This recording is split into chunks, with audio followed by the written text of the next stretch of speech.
Hello guys, here is a SMC x42 ceiling fan from January of 1991. I got this fan from Facebook Marketplace for $10, and I thought this was the very first Hampton Bay Gratin, but come to find out that it was a little bit too old to be that. I bought it because I thought it was the Hampton Bay Gratin very first generation, and this is not. However, I do have reason to believe that this is the ancestor of the Gratin, because this looks a lot like the Gratin. It has the stamped irons, the arch-tipped blades, the glass, the light kit that it has, and this looks all around, looks like it could have been the Hampton Bay Gratin very first generation. So when I got this, I was initially a tiny bit disappointed, but realizing that I did learn some new things, and actually I got as good of an outcome. I have never heard of a SMC x42 before. So I do feel, I don't know if this is a more rare model or if this is a more common model. I'm sure the channel of random ceiling fans will tell me that, whether it is a rare or a common model. This fan here is experiencing some damage. Some of the paint is chipping off, and the blades are quite dirty, which I could probably easily clean up. I just haven't really tried yet. And unfortunately, this fan didn't come with a mounting bracket. And unfortunately, the ball that this fan has is too small.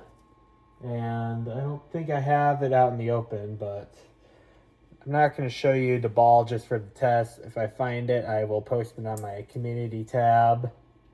But this, I had to replace the downrod ball, which would be a painless process if this was a 3/4 inch downrod, but this is a 1/2 inch downrod, so you can't buy the downrod hanger ball in the physical store. You have to go on, like, even Amazon doesn't carry those, I don't think. So you have to go on the computer and go on stinking eBay, ripoff, shipping damage, unethical, lie, dishonesty, greed, and spend a fortune on a single ball hanger. That I think is a ripoff, but it's apparently what it takes to get that done. I'm very baffled by that. I don't know why we can't sell the 1/2 inch downrod balls anymore, but that's just the way it is. And I think it's total nonsense. And I would say this is another good example of, if it's not broken, don't fix it. Because I don't think there's anything wrong or it makes any difference whether you use a 1/2 inch rod or a 3/4 inch rod. I feel like we should have just stayed with 1/2 inch or 3/4 inch. Don't, like, just at the whole ceiling fan market, just use one or the other. Just don't have both sizes. That's how I feel, because it's very frustrating to get the 1/2 inch balls. Like, what I'm saying here is, I wish all ceiling fans would have 3/4 inch downrods. It would make the whole process a lot simpler, in my opinion. So, anyway, enough with the ranting. Let's go ahead and start the fan. Here's the light. I'm using a 60-watt incandescent light bulb from Westinghouse from the early 2000s. And this has a dimmer on it, so I can dim the light down to whatever I want, even at a kind of ridiculous setting like that. So now it's time to show you guys the fan. Here's low speed. And I'm going to tell you this, for being a 42 inch fan, This is really quite a powerful fan. As a matter of fact, it's actually pretty powerful. I was actually able to get the anemometer to work on low. I had to help it a little bit by just blowing into it, but I was able to get it to work on low. Let's see if it'll work this time, but I did get my CFM calculations ready.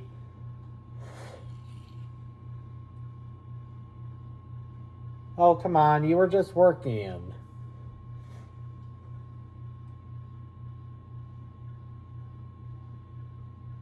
There we go, now I got working.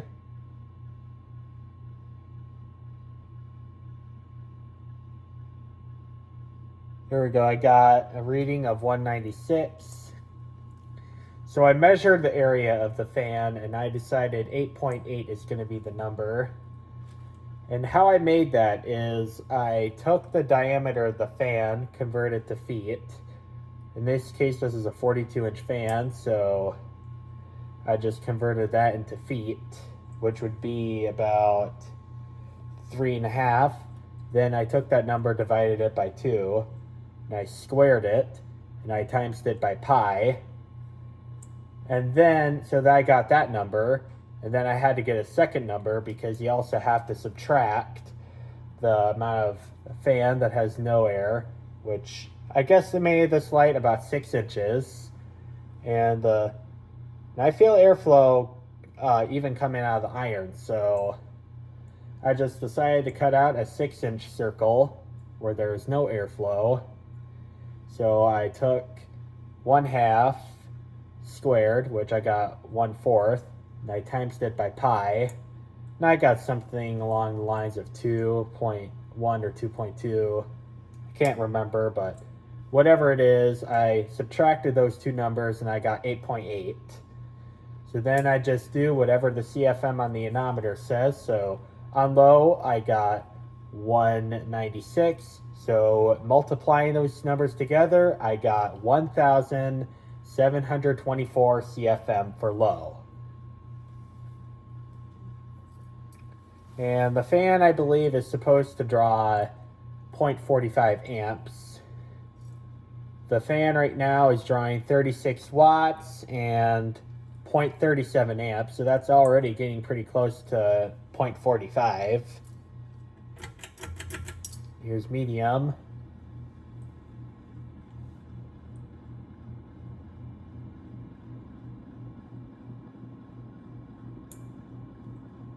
The bearings on this thing are kind of loud, but I have been told that is typical SMC fashion for some odd reason. I suppose I should probably replace those, but it may not be audible with the other fan that I have running, because I do plan to put this into the bedroom and replace the Boston Harbor spinner that I have in there. Alright, so now I'm going to calculate the CFM measurement for that.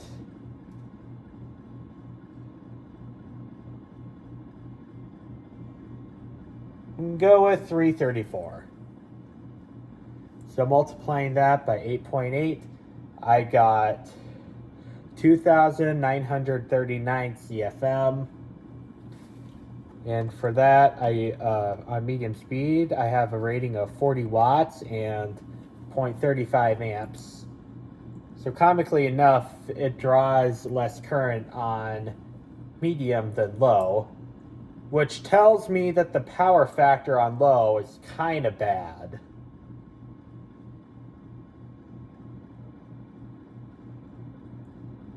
But it does seem to be pretty reasonable on medium.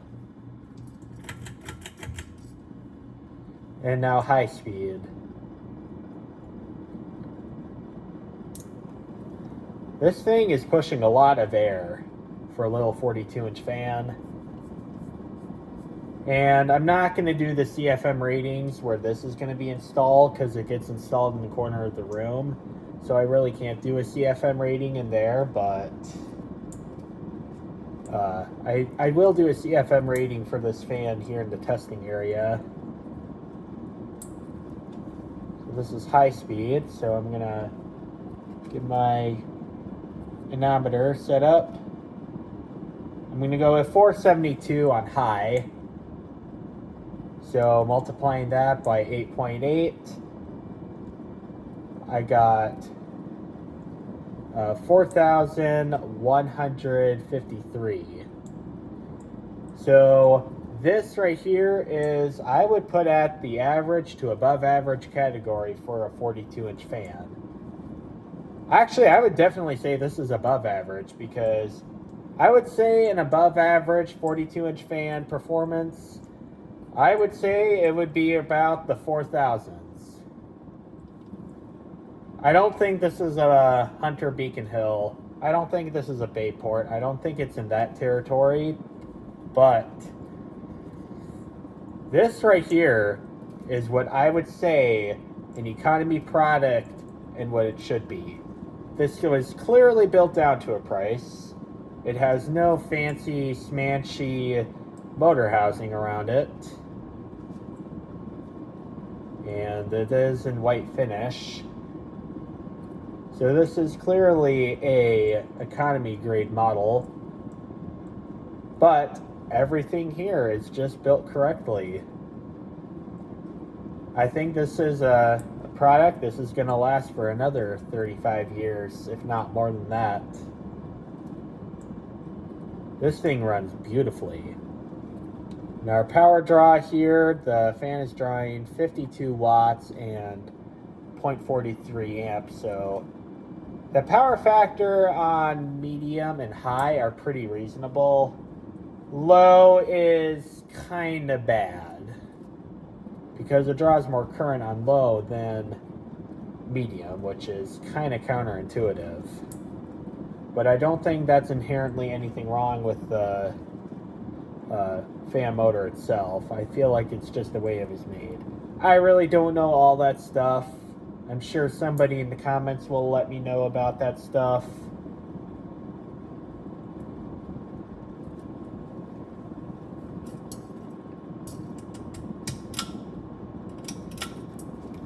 Forgot I had the dimmer switch off, but here's the fan on with the light. And I'm going to reverse it.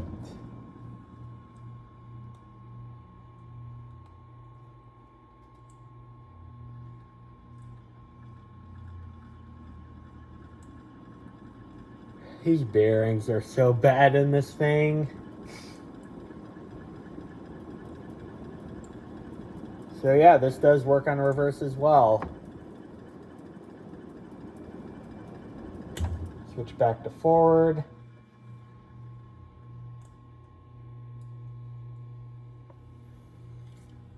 Now off. Well, there you have it, my 1991 SMC X42 ceiling fan. Thank you, have a nice day.